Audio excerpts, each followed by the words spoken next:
जगद्गुरु श्रीला प्रभुपाद की जय। श्री जगन्नाथ बलदेव सुभद्रा मैया की जय। गौर निताई पंचतत्व भगवान की जय। विघ्न विनाशक नरसिंहदेव भगवान की जय। पूरी दिव्य गुरु परंपरा की जय। पूरी दुनिया में सनातन धर्म का प्रचार करने वाले जगद्गुरु श्रीला प्रभुपाद की जय। श्री गुरु महाराज की जय। श्रीला प्रभुपाद तिरोभाव महामहोत्सव की जय।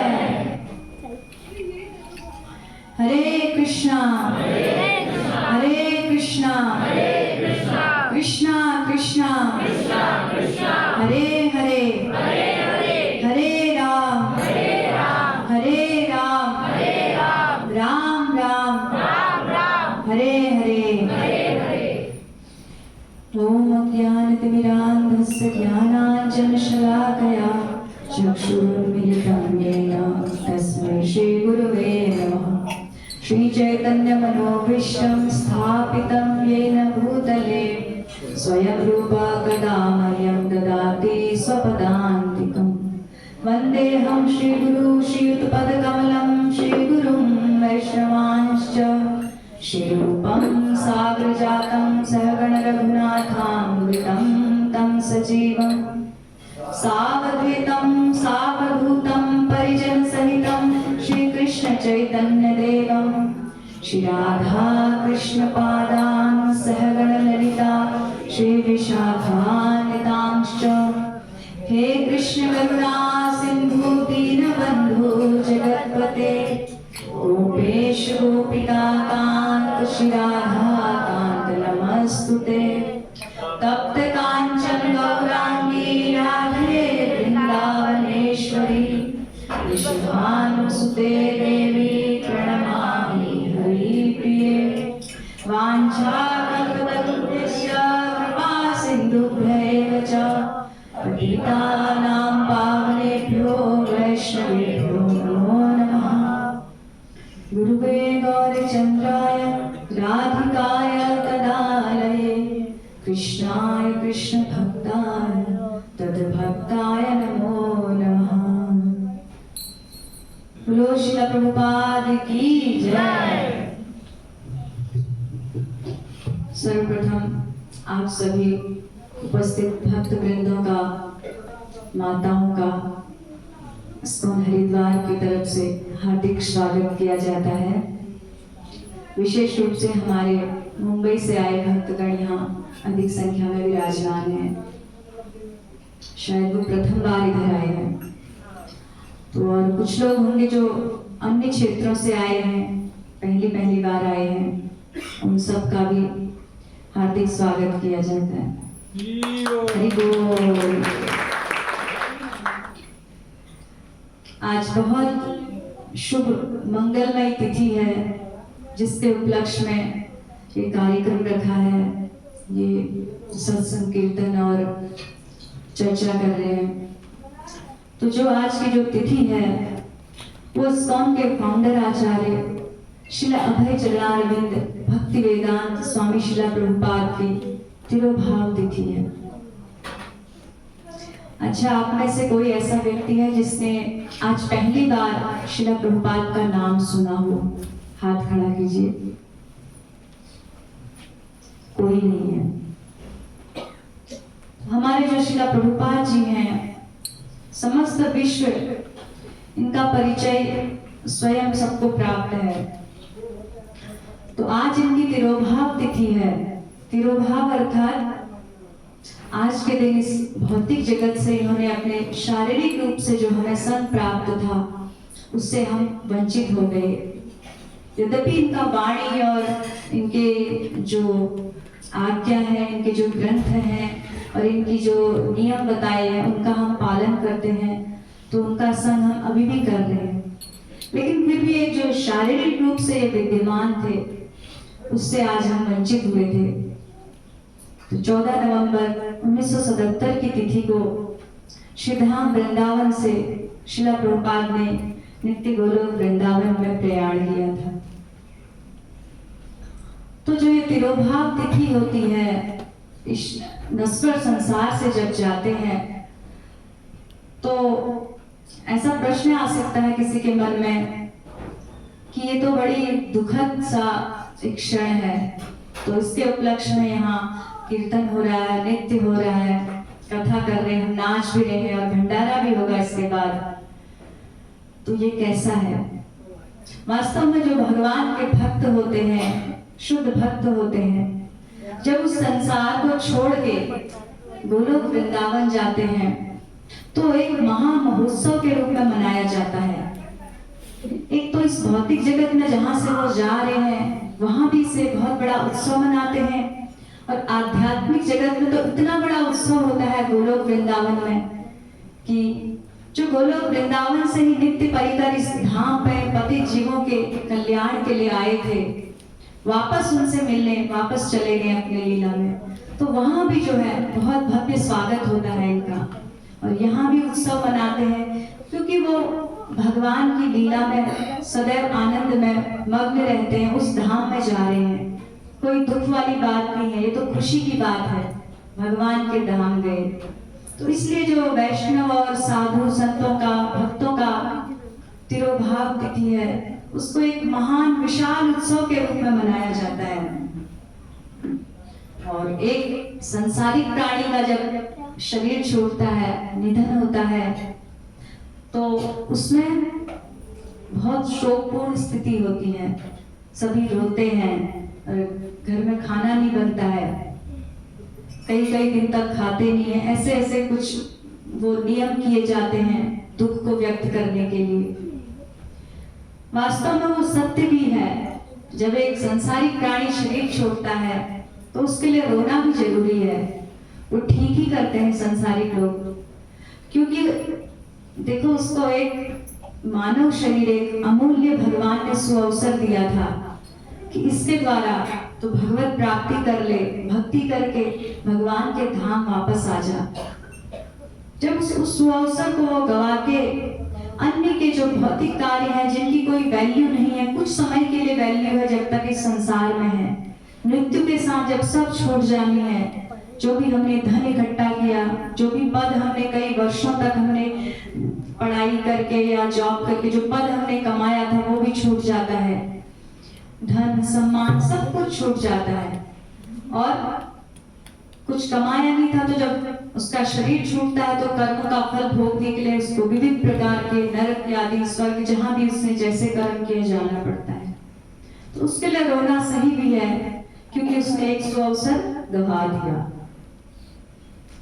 तो जो भक्तों का जो आज तिथि है, श्रीला प्रभुपाद की तिरोभाव तिथि, हम सबके लिए ऐसा कह सकते हैं कि भगवान हम पर बड़े प्रसन्न हुए हैं।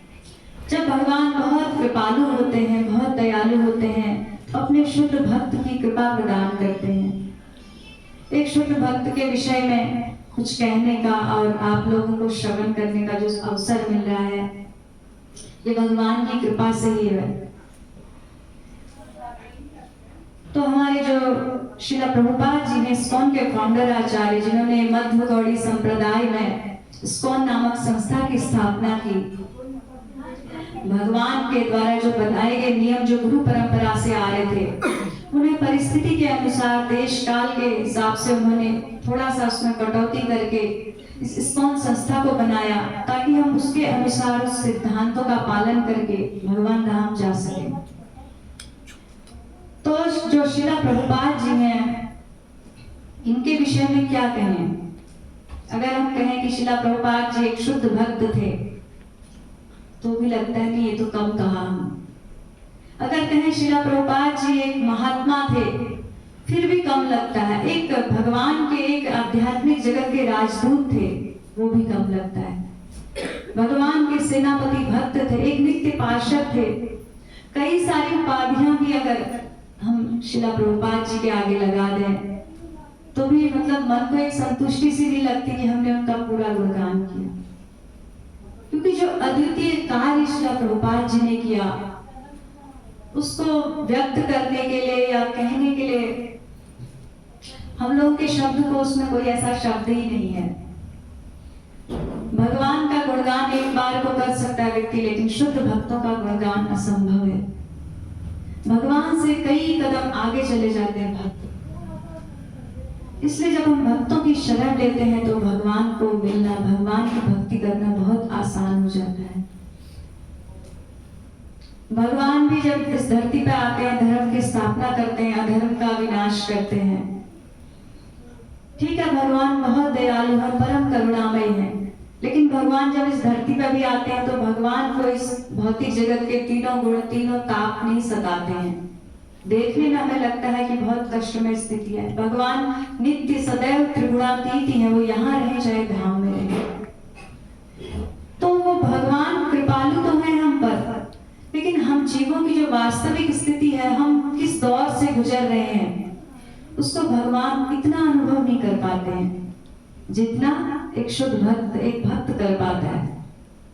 भक्त जब इस संसार में आता है, जहां पर हम श्रीला प्रभुपाद जी के विषय में बात कर रहे हैं, तो एक संसार में देखता है वो जन्म लेके कैसे एक सामाजिक, पारिवारिक और कई सारे दायित्वों से वो भी गुजरता है।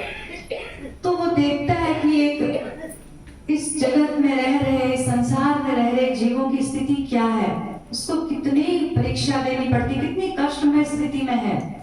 उसको आदि दैविक, आध्यात्मिक, भौतिक ताप, हमेशा तीनों ताप सता रहे हैं। कभी अन्य जीवों द्वारा कष्ट दिया जाता है, कभी प्राकृतिक आपदा, दैवी आपदा, कभी हम बीमार हो जाते हैं, कभी हमें धन हानि हो जाती है, कभी कुछ नहीं तो अपना मन ही इतना परेशान करता है कि किसी दूसरे की आवश्यकता नहीं पड़ती है। आजकल जो अधिकांश संख्या है वो तनावग्रस्त लोगों की है, मन के द्वारा परेशान है। तो ये भी तीनों तापों के अंदर आता है। तो जब इन तीन तापों से व्यक्ति गुजरता है, पूरे जीवन में बहुत कष्टमय स्थिति में होता है। भगवान को तो इसका अनुभव नहीं होता है, लेकिन जो शुद्ध भक्त होते हैं, जो भक्त इस धरती पे आते हैं, वो इस चीज को भी देखते हैं कि वो यहाँ रह रहे हैं, और उन्हें उस लोक का, जो भगवान के धाम का, जो भगवान की सेवा का, भक्ति का जो आनंद है, उसका भी अनुभव होता है। उन दोनों चीजों को देखने के कारण हम बद्ध जीवों के लिए बहुत सरल रास्ता अपनाते हैं कि हम कितने कष्टमय स्थिति में हैं और हमें कहाँ जाना है। जहाँ हमें जाना है बड़ा सुखमय स्थिति है, आनंदमय धाम है, भगवान की भक्ति में इतना आनंद है। तो वो जीवों को बहुत, जो शास्त्रों में जो भी नियम सिद्धांत बताए, उसको सरल करके कि ये भी सुखमय स्थिति में जाए, इस दुख से निपटे, इसके लिए अनेक प्रकार के वो तरीके अपनाते हैं। तो श्रीला प्रभुपाद जी ने भी ऐसा कार्य किया, भगीरथी कार्य, जिसके द्वारा आज संपूर्ण विश्व में अनेकों लोग, अनेकों जीव, किसी भी जाति, धर्म या पंथ के हों, सब केवल कृष्ण नाम का उच्चारण करके भगवत धाम जा रहे हैं। ऐसे कलयुग में नहीं तो वैकुंठ जाना या धाम जाना बहुत कठिन बात है। हम कह देते हैं कि धाम जाएंगे, लेकिन जब इस पर विचार करें, शास्त्रों को उठा के देखें, तो धाम जाना बहुत कठिन है। और उस कठिन मार्ग को श्रीला प्रभुपाद जी ने इतना सरल बना दिया। साफ साफ प्रभुपाद जी ने अपना वक्तव्य दिया है कि आप लोग 4 नियमों का पालन करें और 16 माला जप करें तो भगवत धाम जाओगे, मेरी गारंटी मैं देता हूँ। ऐसा आज तक किसी ने नहीं कहा है, गारंटी कोई नहीं दे पाया, लेकिन प्रभुपाद जी ने गारंटी दी है। तो हमारे पास कितना बड़ा आसरा है। एक तरफ भगवान खड़े, एक तरफ हम हजारों असंख्यों जीव खड़े हैं, बीच में प्रभुपाद ऐसी दीवार है, वो हमारी जैसे एक वकील होता है ना, जज के सामने बढ़िया बढ़िया बातें पेश करता है, तो प्रभुपाद हमारी इतनी अच्छी वकालत कर रहे हैं कि आप बस हमको थोड़ी सी बात माननी है वकील की, आप 4 नियमों का पालन करें और 16 माला जप करें, बाकी कार्य मैं कर लूंगा। प्रभुपाद जी ने कहा मैं संभाल लूंगा। तो हम इतना ही पालन करते हैं तो भगवान के धाम चले जाते हैं। कितना आसान है। हमारी सारी गुरु परंपरा में देखेंगे आप, स्वयं भगवान श्री कृष्ण चैतन्य महाप्रभु के रूप में आए तो उन्होंने सोचा कि कैसे जीवों का उद्धार हो, लोग इतना कष्ट पा रहे हैं संसार में, तो इनको अपने धाम बुलाओ, क्योंकि भगवान हमेशा, भगवान की हम अंश हैं, आत्मा है, तो हमें वापस गोलोक वृंदावन धाम बुलाने का प्रयास करते हैं। तो चैतन्य महाप्रभु के रूप में आए तो भगवान ने सोचा कि हर बार तो कुछ ना कुछ नियम सिद्धांत, इस बार कुछ नहीं, एक ही नियम रखना है, उठिते बैठिते खाइते शुइते यथा तथा नाम लय, देश काले नियम नाही सर्व सिद्धि है। इस बार केवल मैं सरल रास्ता होलसेल में सबको भगवत धाम ले जाऊंगा। केवल आप उठते बैठते सोते जागते खाते पीते जिस भी स्थिति में हो, ग्रहे थाको बने थाको सदा हरि बोले डालो। आप उस स्थिति में केवल भगवान के नाम का उच्चारण करो, सर्व सिद्धि है। आपको सारी सिद्धियों के अंदर क्या आ जाता है? आप सोचेंगे कि भक्ति कर रहे, ठीक है भक्ति मिलेगी, बाकी चीजें कहाँ मिलेंगी? सिद्धि अर्थात आपको जो पहले वाली जो निम्न स्तर की जो भौतिक सिद्धियां होती है, अष्ट सिद्धि, भक्त को सब कुछ अपने आप मिल जाता है। और जो वास्तविक सिद्धि है वो है कृष्ण प्रेम, भगवान की भक्ति। जब हम भक्ति करते हैं तो हमारे शिला रूप गोस्वामी आचार्य ने कहा है, जब भक्ति करने का लक्ष्य भगवान को प्रसन्न करने का लक्ष्य बना लेता है तो उसके साथ क्या होता है? उसको भी ये नहीं सोचना पड़ता है कि मुझे अन्य वस्तुएं कैसे मिलेगी, ये कैसे होगा, वो कैसे होगा। भगवान ने तो कहा ही है योगक्षेमम महाम्यम। साथ में रूप गोस्वामी एक बहुत अच्छा उदाहरण देते हैं। वो कहते हैं जैसे हम माता जी लोग सब्जी खरीदने जाते हैं, प्रायः प्रभु जी तो कम जाते हैं, माता जी लोग सब्जी खरीदने जाती हैं। तो जब सब्जी खरीदती हैं, सब्जी वाला क्या होता है, थोड़ी सी मिर्च और धनिया वैसी दे देता है। अगर नहीं देता है तो माता जी लोग जिद करके ले लेते हैं। तो वो जैसे फ्री में दे देता है, उसी तरह जब हम भगवान की भक्ति करते हैं तो अन्य जो चीजें हैं, अन्य भौतिक इच्छाएं हैं, यदि हमारे अंदर हैं तो भगवान उनको एक मिर्च और धनिया की तरह वैसी दे देते हैं। भक्त को धन पद पूजा प्रतिष्ठा आदि वैसे मिल जाता है। तो इन चीजों को लक्ष्य ना करके यदि हरिनाम करें तो सर्व सिद्धि सब कुछ मिल जाएगा, सारा काम बन जाएगा। इतना सरल मार्ग श्री चैतन्य महाप्रभु ने हमें बताया। चैतन्य महाप्रभु ने अपना पूरा प्रयास किया कि सब जीवों को मैं वापस धाम ले जाऊं, इस भौतिक जगत को खाली कर दूं। लेकिन उन्होंने पशु पक्षी और जंगली जानवरों को तक भगवान नाम प्रदान किया। फिर भी जैसा सोच के भगवान ने अवतार लिया था, इस धरती पर आए थे, वैसा कार्य नहीं हुआ। गए तो सही धाम, बहुत लोग गए, लेकिन उतनी मात्रा में नहीं गए। तो चैतन्य महाप्रभु फिर जब वो धाम चले गए, उन्होंने भी फिर एक घोषणा कर दी, पृथ्वी ते याचे यत्र नगरादि ग्राम सर्वत्र प्रचार होइबो मोर नाम। एक दिन ऐसा समय आएगा, पृथ्वी के इस धरती के संपूर्ण कोने कोने में, नगर हो, शहर हो, ग्राम हो, कहीं भी हो, इस हरिनाम का प्रचार होगा। चैतन्य महाप्रभु कह के चले गए। अब देखिए वो चैतन्य महाप्रभु का कार्य किसने किया? श्रील प्रभुपाद जी ने। चैतन्य महाप्रभु के कार्य को श्रील प्रभुपाद ने किया। फिर उसके आगे आते हैं नित्यानंद भगवान, जिनको गुरु तत्व, आचार्य तत्व कहा जाता है। हम जब भगवान की शरण में जाते हैं, जब तक गुरु के बीच में एक मध्यस्थता नहीं होती है, तब तक हमें भगवान स्वीकार नहीं करते हैं। जब हम 4 नियमों का पालन करते हैं, 16 माला जप करते हैं, तो गुरु देखते हैं कि अब ये इस मार्ग में चलने लायक है, तो दीक्षा दे देते हैं। दीक्षा क्या है? दीक्षा के समय गुरु भगवान को हमें सौंप देते हैं, संबंध स्थापित कर देते हैं हमारा। फिर हम भक्ति करते रहते हैं, तो वो संबंध, जब तक गुरु के द्वारा संबंध नहीं स्थापित होता है, तब तक भक्ति हम कर तो रहे, लेकिन भगवत धाम जाने तक संभावना कम है। गुरु के द्वारा ही ये संबंध जगाया जाता है। तो वो कार्य श्रील प्रभुपाद जी ने किया। श्री चैतन्य महाप्रभु के जो अनुयायी नित्यानंद प्रभु जिनकी हम बात कर रहे हैं, उन्होंने जीवों को भगवत धाम ले जाने के लिए बहुत प्रयास किया। घर घर द्वार द्वार में गए कि हरि नाम का प्रचार हो। लोगों के घरों में जाते थे नित्यानंद भगवान और भिक्षा मांगते थे कि भिक्षाम देहि। और अंदर से जो आते थे गृहिणी या जो गृह स्वामी आता था, वो कुछ चावल दाल आदि लेके आते थे। तो नित्यानंद भगवान कहते थे नहीं नहीं, हमें ये नहीं चाहिए, आप एक बार कृष्ण बोलिए, हरि बोलिए, हमें उसका दाम दीजिए। तो लोग कभी नाम लेते थे, नहीं लेते थे। इतना नित्यानंद भगवान ने बहुत प्रचार किया अपना। उन्होंने संन्यास धर्म के बाद गृहस्थ जीवन स्वीकार किया जीवों के कल्याण के लिए। तो वो ऐसा दृश्य देखना चाहते थे कि संपूर्ण पृथ्वी हरिनाम में आप्लावित हो, सभी लोग इतने आनंदमय हो, भगवान के नाम संकीर्तन में नृत्य करें, प्रसन्न रहे। तो एक बार नित्यानंद भगवान ने श्रीवास सागर में ऐसा दृश्य देखा, सभी भक्त एकत्रित होकर नृत्य कर रहे हैं।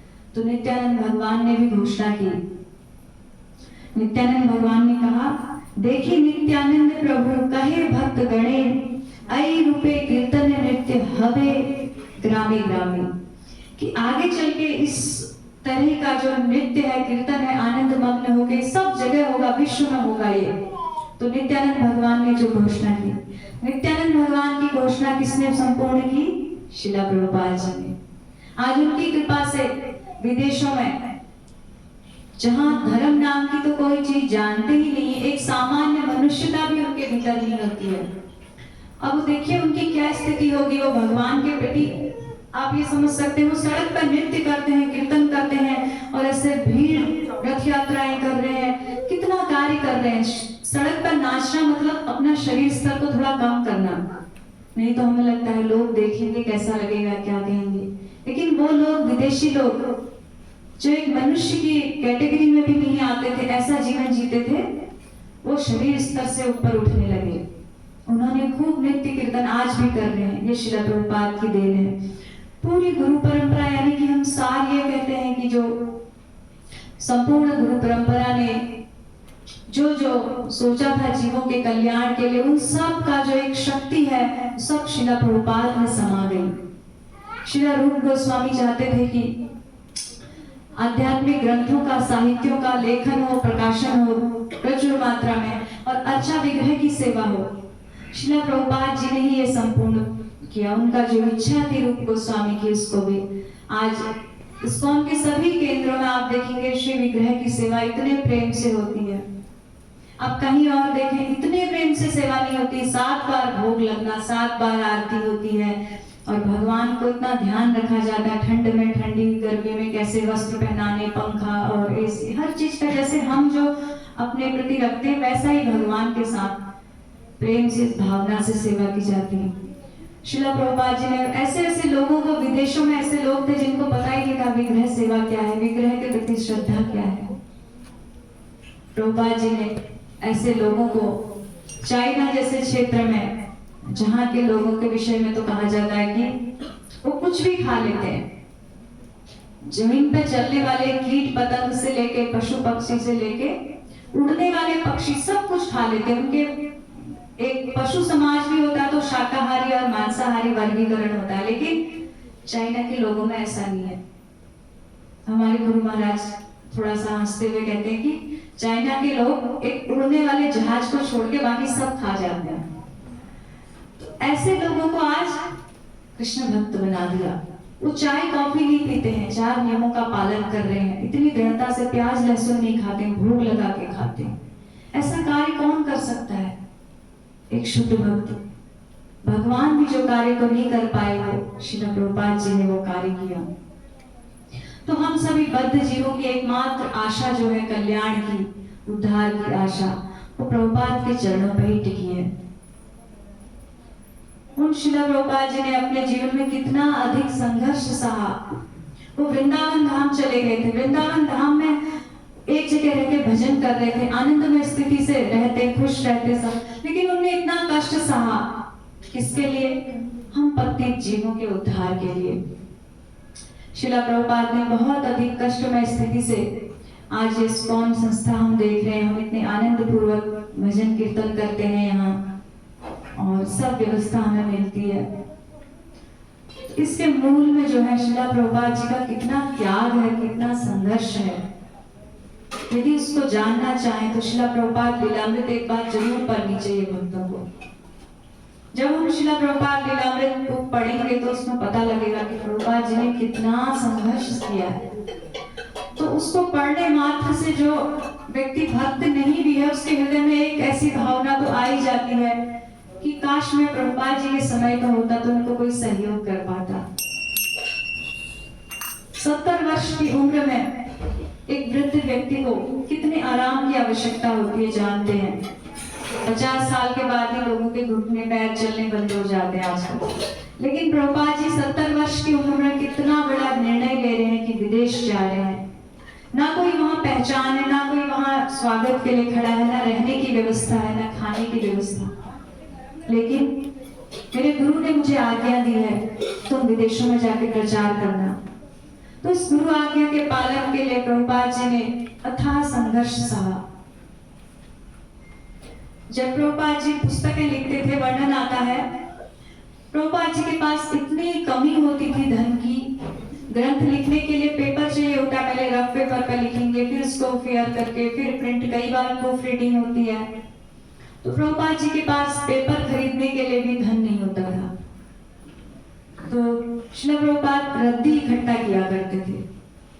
बहुत सारे रद्दी पेपर जो लोग फेंक दिया करते हैं, उसमें एक तरफ लिखा होता है, एक तरफ साफ होता है, तो सारी रद्दी इकट्ठी करके लाते थे। आप विचार कीजिए थोड़ा, वो कौन संस्था के फाउंडर आचार्य जिन्हें आज संपूर्ण विश्व 24 घंटे पूज रहा है, कहीं ना कहीं जिनकी गुरु पूजा हो रही है। दिन में हम कर रहे हैं, हम रात को सोते हैं तो रात में विदेश में हो, 24 घंटे एक शिला प्रभुपाद है जिनकी हर जगह विश्व में पूजा हो रही। वो व्यक्ति ने अपने प्रारंभिक जीवन में हम सभी लोगों के लिए रद्दी इकट्ठा करने का काम भी किया।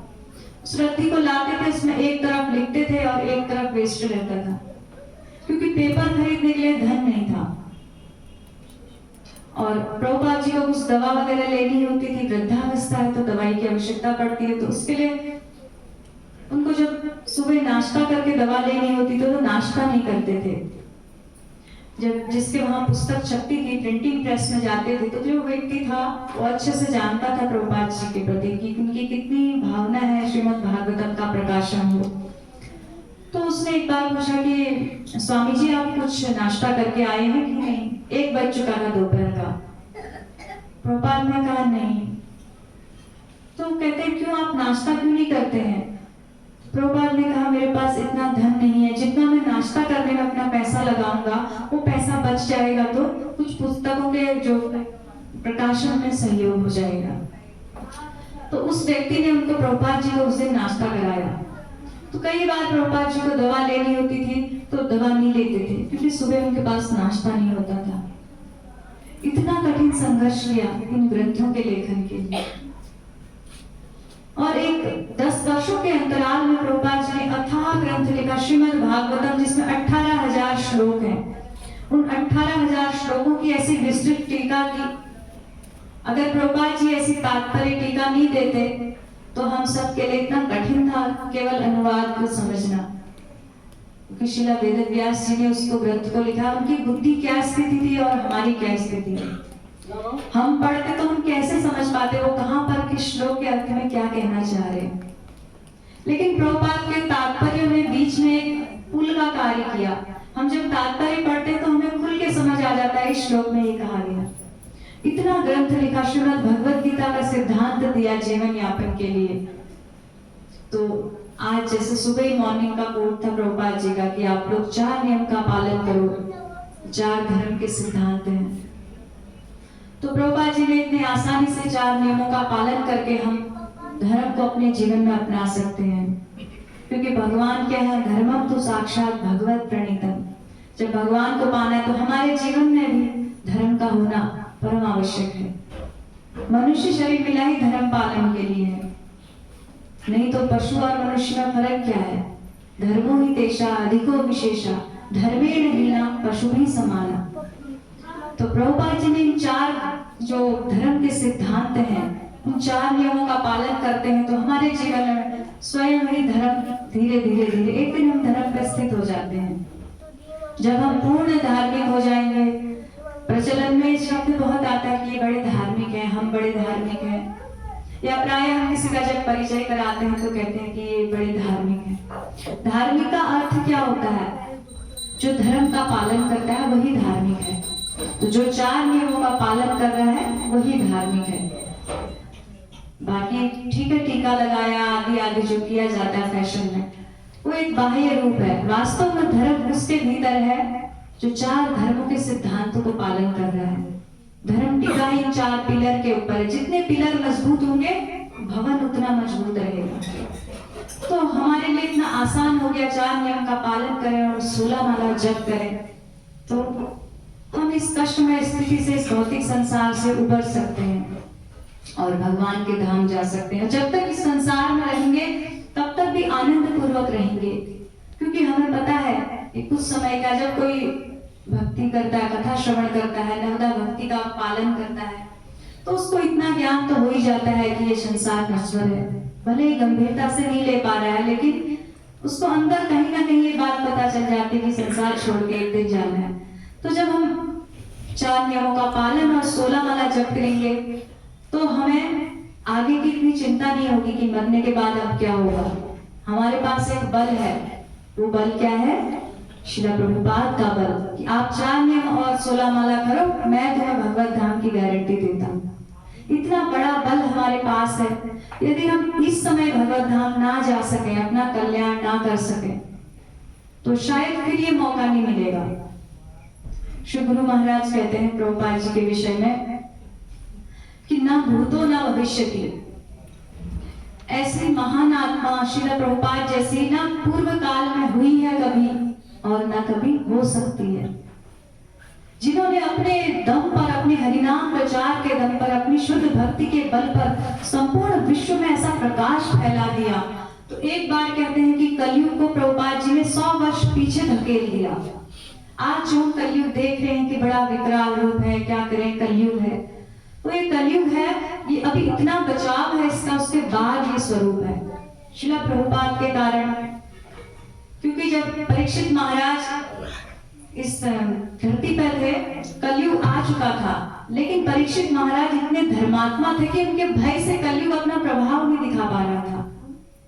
जिस प्रकार परीक्षित महाराज के भय से कलयुग ने संपूर्ण प्रभाव नहीं दिखाया, उसी प्रकार श्रील प्रभुपाद के इस हरिनाम संकीर्तन रूपी यज्ञ के प्रचार से कलयुग अपना संपूर्ण रूप अभी नहीं दिखा पा रहा है। कितनी मात्रा में लोग 4 नियमों का पालन कर रहे हैं, लाखों लोग ऐसे हैं जो हरिनाम संकीर्तन कर रहे हैं। जब हमारे भीतर धर्म होगा तो कलयुग कैसे प्रवेश करेगा? तो प्रभुपाद की कृपा से, मतलब ऐसा कार्य, भगीरथी कार्य प्रभुपाद जी ने किया है, जिसके विषय में सोचना, विचार करना तो बुद्धि से परे की बात है। श्रील प्रभुपाद आप जैसा न हुआ कोई अनुपम महात्मा, बुद्धि भी हार जाए, वाणी भी रुक जाए, बिक जाए मेरी आत्मा।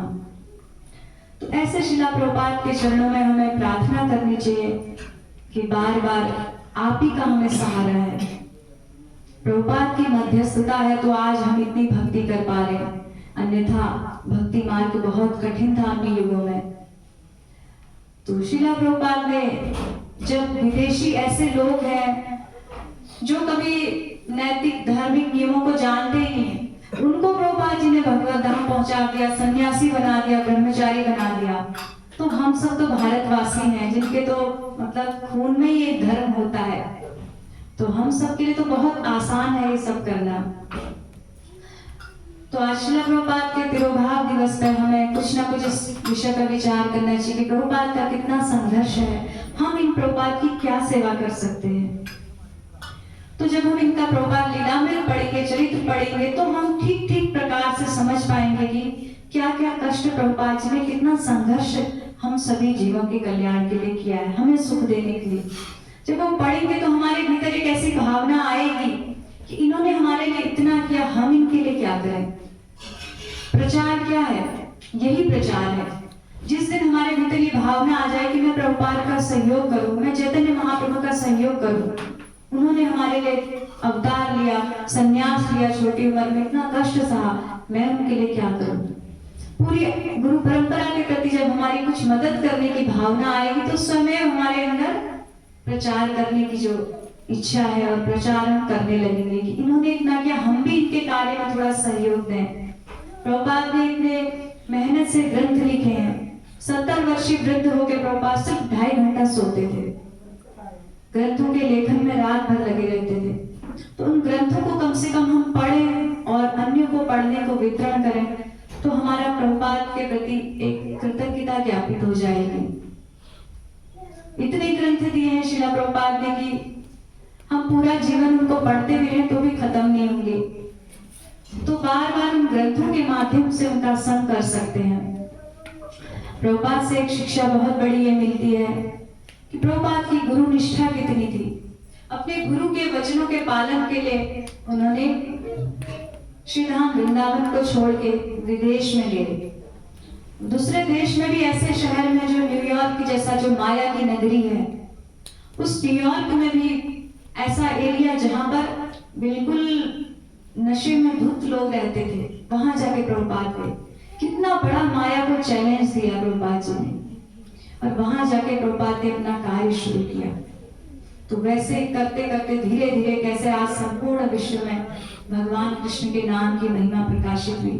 जो चैतन्य महाप्रभु चाहते थे, जो नित्यानंद भगवान चाहते थे, जो श्री रूप गोस्वामी चाहते थे कि अर्चा विग्रह का पूजन हो प्रत्येक घरों में, जो हमारे सभी आचार्य में श्री भक्ति सिद्धांत सरस्वती गोस्वामी चाहते थे कि अंग्रेजी भाषा में ग्रंथों का प्रकाशन हो, उनकी इच्छा पूरी की। श्री भक्ति विनोद ठाकुर जो एक महान आचार्य है, उन्होंने इस गौड़ी परंपरा के लिए कितना कार्य किया। वो भी चाहते थे कि भक्ति वृक्ष केंद्र खोले जाएं और हर जीव को भक्ति का कार्य करने के लिए एक सहज रूप से उसको एक रूपरेखा प्राप्त हो। वो भी श्रील प्रभुपाद जी ने किया। मतलब संपूर्ण आचार्यों की एक कृपा जो है प्रभुपाद में समा गई है। तो अब हम इन प्रभुपाद जी के चरण पकड़ लेंगे तो बहुत आसानी से संपूर्ण गुरु परंपरा के माध्यम से चैतन्य महाप्रभु और राधा कृष्ण स्वयं जगन्नाथ बलदेव सुभद्रा मैया सबकी कृपा प्राप्त हो जाएगी और हम इसके निकट पहुंच जाएंगे। तो आज के इस उत्सव में प्रभुपाद के चरणों में प्रार्थना करते हैं। हमें इतना सौभाग्य प्राप्त हुआ इनके विषय में श्रवण करने का, कथन करने का। जब भक्तों के चरणों का आश्रय लेते हैं तो वो भगवान बहुत जल्दी प्रसन्न होते हैं। स्वयं देवादिदेव महादेव पार्वती माता को कहते हैं कि हे देवी, आराधना नाम सर्वेशाम विष्णु आराधनम परम तस्मात् परतरम देवी तदीया नाम समर्चनम। कि समस्त आराधनाओं में विष्णु की आराधना श्रेष्ठ है, लेकिन अगर आप पूछती हैं कि उससे भी श्रेष्ठ क्या है, तदीया नाम समर्चनम, उनके शुद्ध भक्तों का चरणाश्रय उससे भी श्रेष्ठ है। तो श्रील प्रभुपाद के चरणों की छत्र छाया में हम ऐसे सुरक्षित हैं जैसे एक माँ के आंचल में बच्चा सुरक्षित रहता है। कोई भी भयावह स्थिति आती तो उसको पता होता है कि माँ मेरी सुरक्षा कर लेगी। ऐसे ही प्रभुपाद के चरणों में इतने सुरक्षित हैं जो संसार की त्रिताप रूपी जो भयावह स्थिति है, यदि हम 4 नियमों का पालन और उनकी बस आज्ञा का पालन करते हैं तो कठिन नहीं है कि हम भी वहीं वापस जाएं जहां से हम वापस आए हैं। तो इन्हीं शब्दों के साथ आप सबका बहुत बहुत धन्यवाद और श्रील प्रभुपाद के चरणों में प्रार्थना करते हैं आज हम। और आप सभी कहते जब किसी शुद्ध भक्त का तिरोभाव महोत्सव मनाया जाता है या उसका जो भंडारा प्रसाद ग्रहण किया जाता है, उसकी भक्ति का 10वां अंश स्वतः हमारे भीतर आ जाता है। तो आज हम सबको ये सौभाग्य भगवान ने दिया, इसलिए ठाकुर जी का बहुत बहुत धन्यवाद। एक बार आप सभी लोग जोर से उच्चारण कीजिए, हरे कृष्णा हरे कृष्णा कृष्णा कृष्णा हरे हरे हरे राम राम राम हरे हरे। बोलो जगत गुरु श्रील प्रभुपाद की। संपूर्ण विश्व में सनातन धर्म का प्रचार करने वाले जगत गुरु श्रील प्रभुपाद की। श्रील प्रभुपाद तिरुभाव महामहोत्सव की। उपस्थित सभी भक्त वृंद की जय।